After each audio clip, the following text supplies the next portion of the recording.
Hey y'all, so today I wanted to take a minute to talk to y'all about the freeze-dried and dehydrated foods that are popular with some of the prepper groups.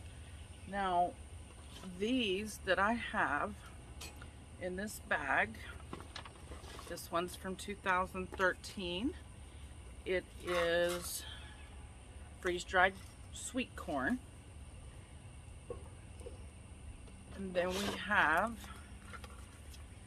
a freeze-dried mushroom piece from 2014. Did I say that the corn was from 2013? Well, it is. This one is freeze-dried chopped spinach, and it is from 2013. And this one is green bell peppers freeze-dried from 2012. So the oldest one is 10 years old, 9 years old, and 8 years old.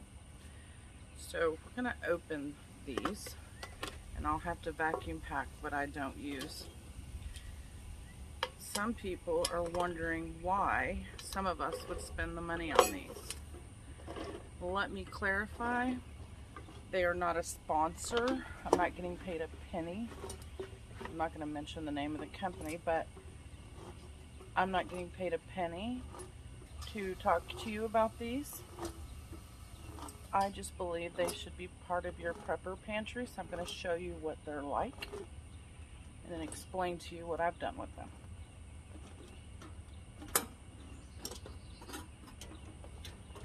Alright, so I first opened the green bell peppers.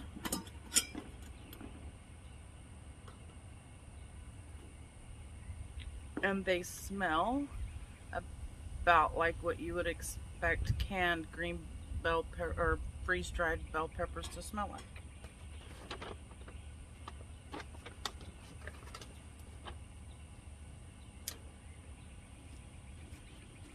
Show you.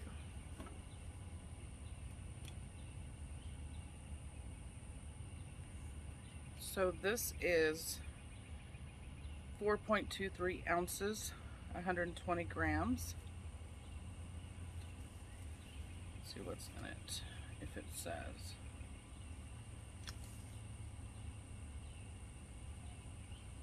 This one says it has a shelf life of 25 years. Some of these have 30-year shelf lives. This one says 25 years. Get away from my can.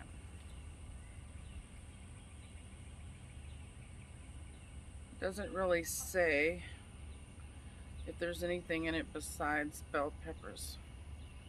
Okay, it just says ingredients, green peppers. So there's no seasoning or anything on it. It's just literally freeze-dried bell peppers. Now what you do with these is you reconstitute them with water. So I'm going to take a few and I'm going to put them in my bowl. How long does this one take? I don't remember.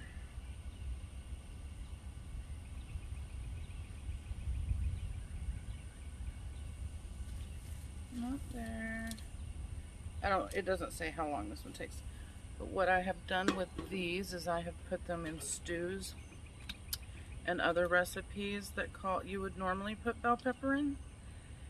I have put them in eggs, like when we were camping or at our Arkansas property.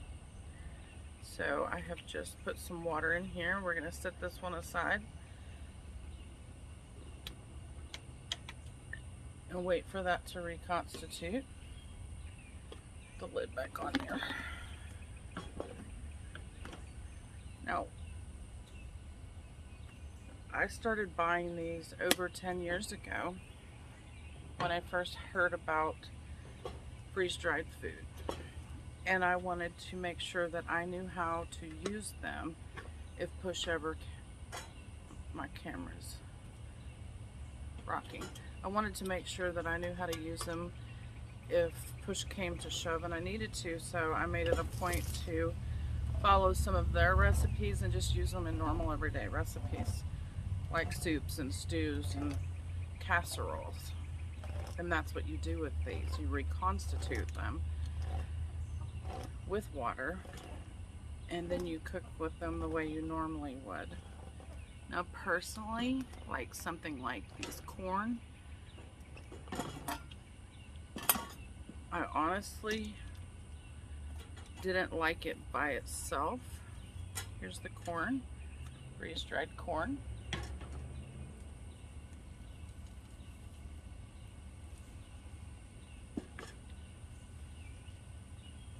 Oxygen absorbers in here is what that is. So we're gonna put a little bit of this in the water bowl that we have. It's literally just the water completely sucked out of this stuff.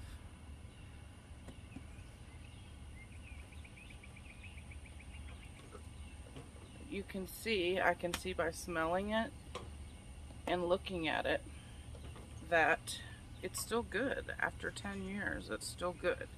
Not a bit of mildew or mold.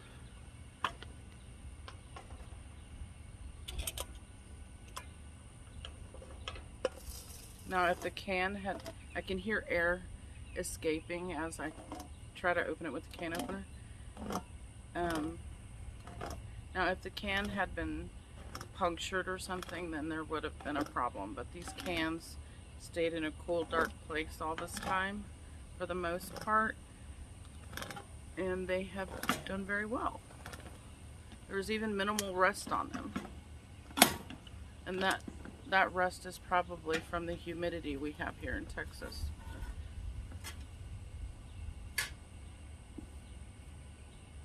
This one is the spinach. Put some of this in my bowl. Let that sit.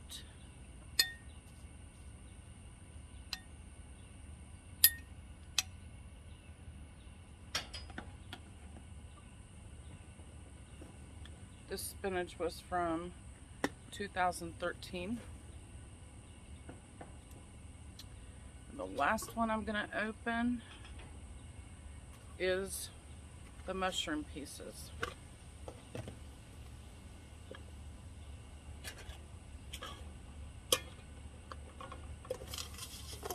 Here's the air again.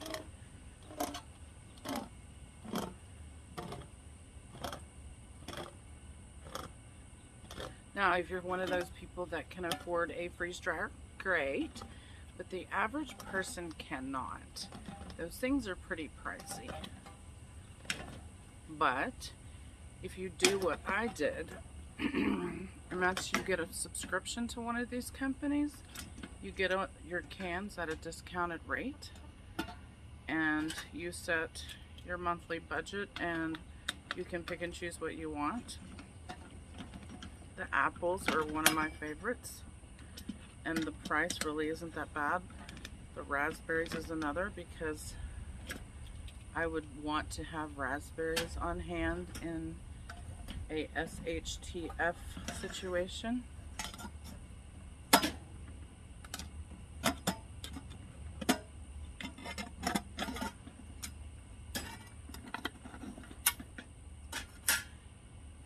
And there's the dehydrated mushrooms. Throw some of these in my little bowl over here. These look like they were dehydrated yesterday. See?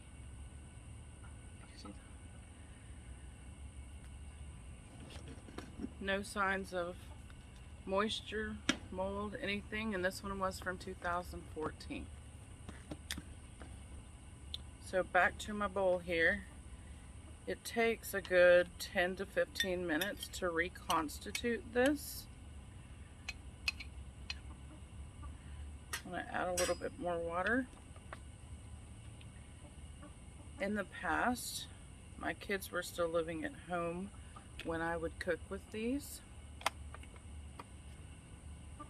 And they literally had no idea that it had been cooked using almost all dehydrated ingredients or freeze-dried ingredients. Some was dehydrated, some was freeze-dried. So I'm going to let this sit here a few more minutes. The corn is almost good. The bell peppers are pretty good. Now, technically, if you were to say throw this all in a stew pot, you wouldn't need to sit here and reconstitute it like this. It would reconstitute in your broth or whatever. Excuse you. You ladies being loud. So, once this was reconstituted, I could throw some chicken in and have a nice chicken soup.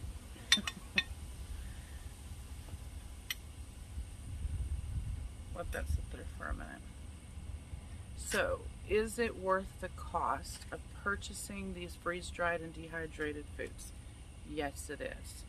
I have obviously long been a proponent of the freeze-dried companies.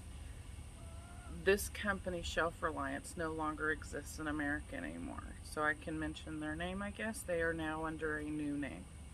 And you can order, even though a lot of their stuff is out of stock, you can still order and get these freeze-dried food. There's Augustin Farms is another one. There's all different kinds of companies that sell these freeze-dried foods. If you're not someone who wants to can or canned stuff, or you don't have any room for a garden, this is a viable option for you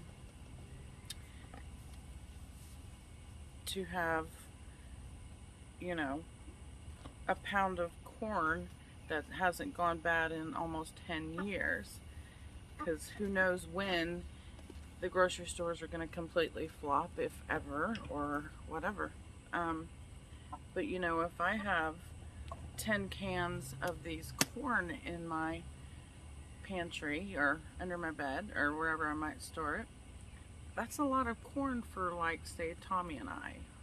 You got to figure out how many people in your household to know how much you would need, but you have to start small. You could order a can a week, a can a month. You can, you know,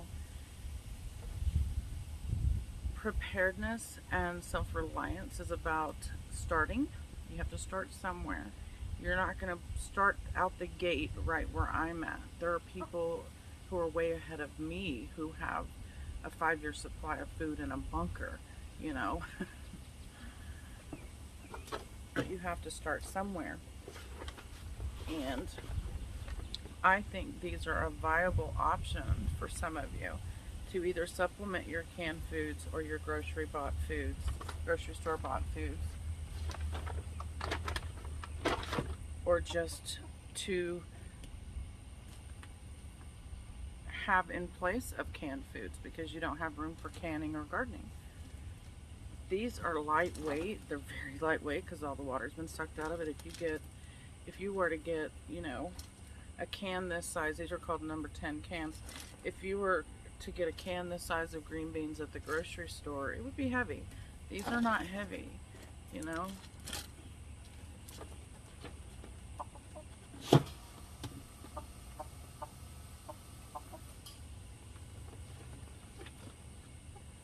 I know there's people out there repping for, like, Patriot Supply, and you gotta pay $500 for this bucket of a month's worth of food or whatever it is. You don't have to do that. You can buy these cans individually on Amazon, on Walmart.com, directly from some of the websites from these different companies. ReadyWise, I think, is the name of one. I don't know.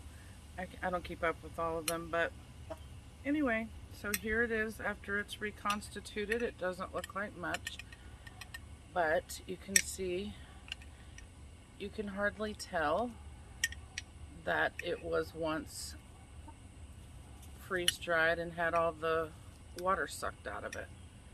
Now the mushrooms are kind of they're not as dark as normal mushrooms would be. I'm trying to scrape off the spinach. This is what a reconstituted mushroom looks like. It's a lot lighter than the mushrooms you normally get from the store, but it feels like a mushroom. And it tastes like a mushroom. So corn. Tastes just like corn. And the bell pepper.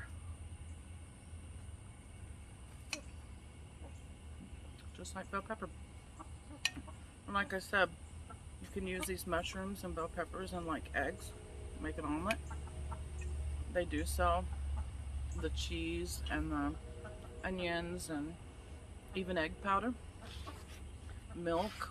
You can get all kinds of things in these freeze-dried and dehydrated products. So anyway, I just wanted to show you what is involved in these freeze-dried products, dehydrated products, and put my stamp of approval on it. If that's an option for you guys, if you've got the money, go ahead and take that leap, because I want to see everyone out there, especially my subscribers, be preparing for what could become a Great Depression. We don't know. We don't know how bad the grocery stores are going to get. I'm sorry for you mamas out there who are having a hard time finding baby formula. Might be a good time to stock up on baby diapers, because you don't know when they're going to have more in the store of anything at this point. Next week they may have no diapers. You could get some cloth diapers. You could do it the way I had to do my first kid over 30 years ago, which is cloth diapers and diaper pins. Nobody wants to go back to that, I'm guessing, but you do what you have to do. So anyway, I hope I was somewhat helpful in explaining some of these dehydrated foods. I hope you guys have a good week. Thank you guys for watching, and if you haven't already, please subscribe.